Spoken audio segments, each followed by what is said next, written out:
Is Assassin's Creed Mirage the true return to roots that many old school Assassin's Creed fans are looking for? Maybe you're new to the franchise, but you long for the feel of those older games. I don't know, maybe you got into them late like me, and the older games grabbed you and never let you go.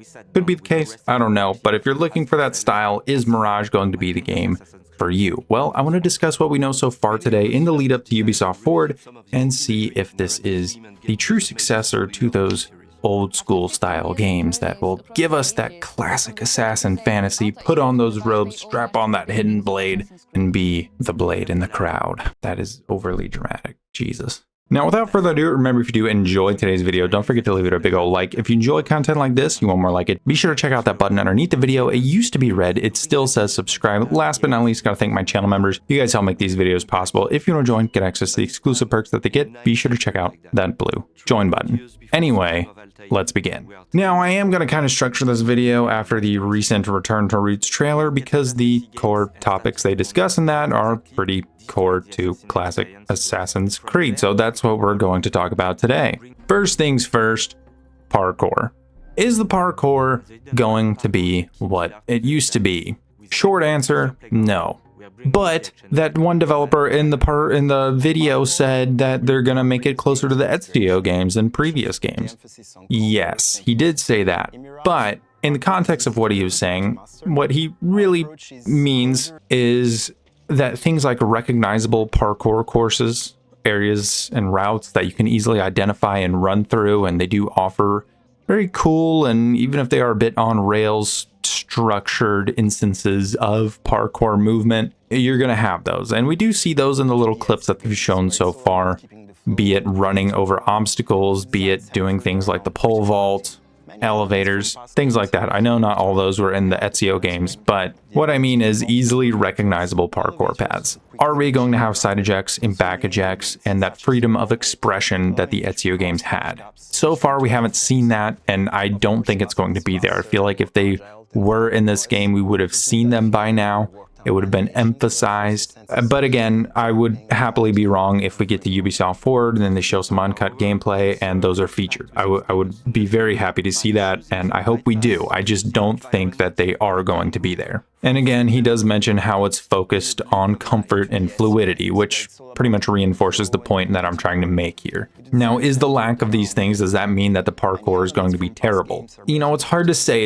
With parkour, it's really one of those things you have to have it in your hands to really know if it is good or bad. I do think that things such as quality level design, the elevators and pole vaults and other things of that nature, they could enhance the experience. It'll probably feel like a more structured and less nuanced experience. But that doesn't mean that it's going to be completely terrible. It just won't have necessarily the expression that the old games had, which, while I don't love that idea, again, it doesn't make it a 0 out of 10 parkour experience. But of course, as with anything, we'll have to wait and see more. The next thing they discussed is stealth. It says assassins on the box, assassins. I mean, it's stealthy, right? You would want them to focus on that, and especially coming off of Valhalla, where the AI was so broken that you literally couldn't even try to be a stealthy Viking. I think it's nice that, number one, they're reworking the AI to actually function in this game, and number two, they do and have mentioned how much of a focus there is on stealth for this game. Not only with the different tools, from the red smoke bombs to the different traps and things that we can throw down on the ground that we saw in like the cinematic trailer. I know that's not gameplay, but that is a hint at something that we're supposed to get in this game. We've been able to see that there are rooftop gardens that are coming back. You can assassinate from inside of those things.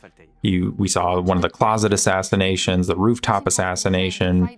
We even saw a bench assassination, which could be really, really cool to see. And instead of like the Valhalla version where they just kind of fall over in the mud and that's it, it seems like Basim may turn around and put the guard that he gets back on the bench. Again, we don't get to see the full animation, but it would be cool to see that. There are also things such as crowd blending, which is back. Again, really selling that blade in a crowd feel. On top of the crowd blending, which can be a bit random at times if you want some more control, eliminate some variables while approaching a target. Factions are back as well. which you can hire with special tokens. I'm curious to know what the special tokens are for, or why we would need them instead of regular currency, but again, that's something we'll have to see more on. Maybe they're specific to Blackbox missions or something, and you can only get them with specific Blackbox missions. I don't know. Like I said, we'll see more as we go on. There are also different enemies that can counter back at you. Like they showed in the trailer, the marksman can shoot your eagle down if you get too close. There's a guy that blows a horn.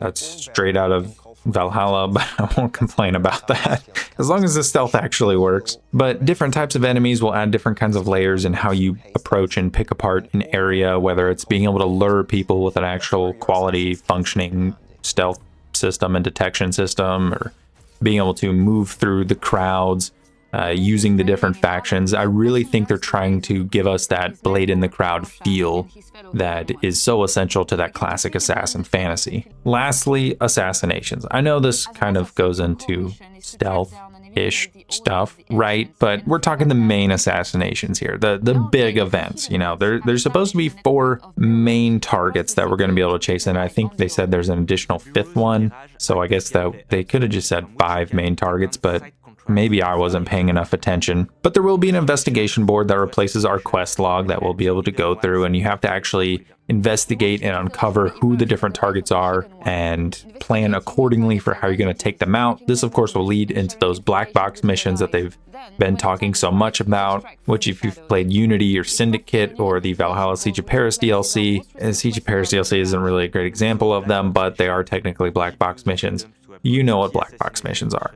They give you an area, you have different opportunities you can explore, and then you attack accordingly. Now, I'm wondering if the investigations will play into what is available for the black box missions. Maybe if you complete optional objectives in the investigation missions, that will open up more or different opportunities in the final black box missions, but we'll get to see. I think that could be really cool, but I'm not sure if they would go quite that far with it. Now, where we'll be able to pick these up and plan and pick up side quests, which will include rescues and assassinations, will be at the assassin bureaus throughout Baghdad. Again, it's really cool that we're going to have assassin bureaus that we can go into, and I like that we can actually pick up different missions. Think of them as almost, I know the cafes in Unity aren't exactly like this, but they sort of serve a similar purpose, even though they're not technically bureaus. Or if you go on some of your cafes that you renovate throughout Paris, you can pick up different side quests that you can go and use for earning money around town. Again, these are all really awesome and really do lean into that assassin fantasy. Lastly, some people are salty about this for some reason, but we have the Assassin's Creed 1 filter. Yes, I know. I feel like I just have to mention it for the topic of this video.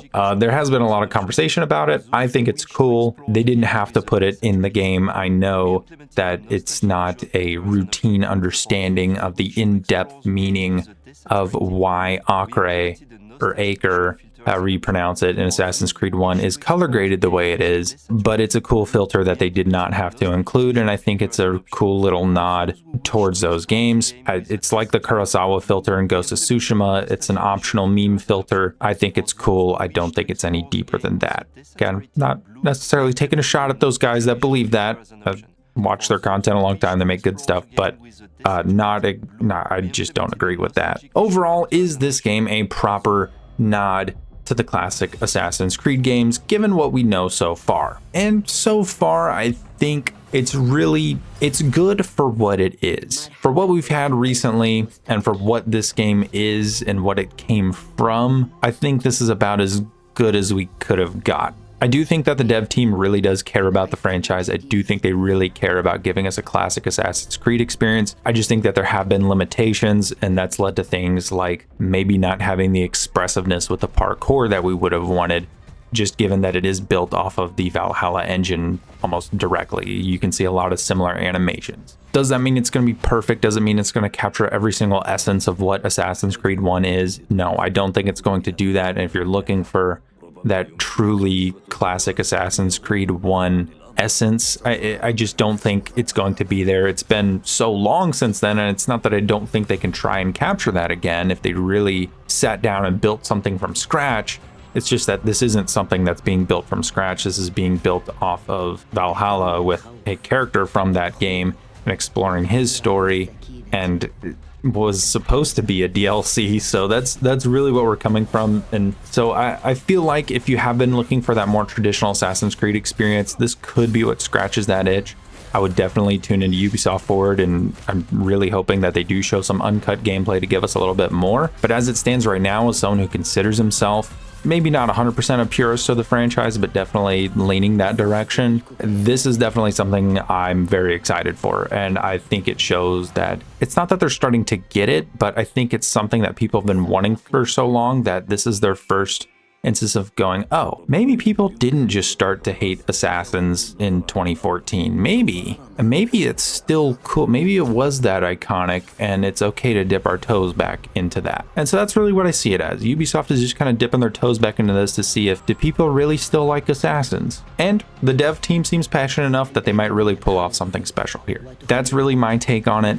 Let me know down below what you think of Mirage so far. Do you think that from what we know, is it a true return to roots, or do you think that we need to see more? Do you think you need to even get hands-on before you truly know? Let me know. Let's have a conversation. Thank you so much for watching, and I will see you in the next video.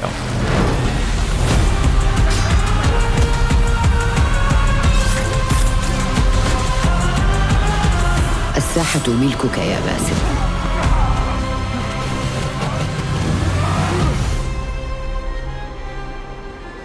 سأراقبك.